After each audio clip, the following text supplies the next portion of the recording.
আবওয়াবিল জান্নাহ। আমার গোলাম, আমার বান্দি সঠিক জবাব দিয়েছে, দেরি করো না, তাকে জান্নাতি লিবাস পরায় দাও, জান্নাতি গালিচা বিছাই দাও। আল্লাহু আকবার।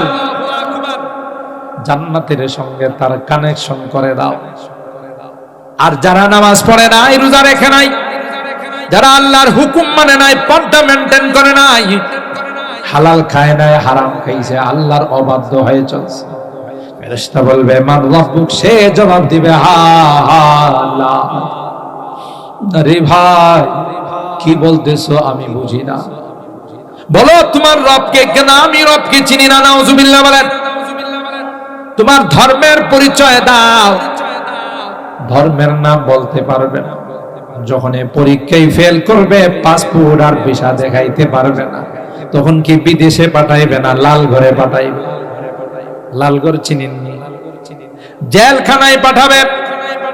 ঠিক আল্লাহ পাক বলেন আমার হাবিব যতদিন পর্যন্ত আপনার নিকট ইয়াকিন না আসবে, তার যতদিন পর্যন্ত মৃত্যু না আসবে, ততদিন পর্যন্ত আপনাকে ইবাদত করতে হবে। সুবহানাল্লাহ।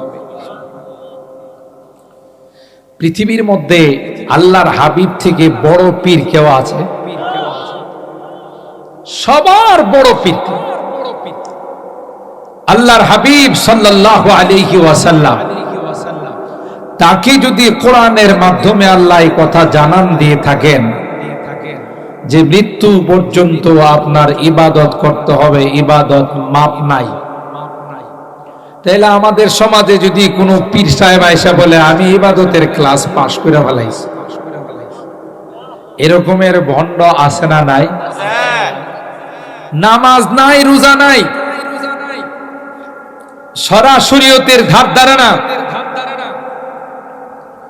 শরীয়তের বিধানকে মানে না, সে হয়ে গেছে এলাকার সবচাইতে বড় পীর। আছে না নাই? পর্দার বালাই নাই।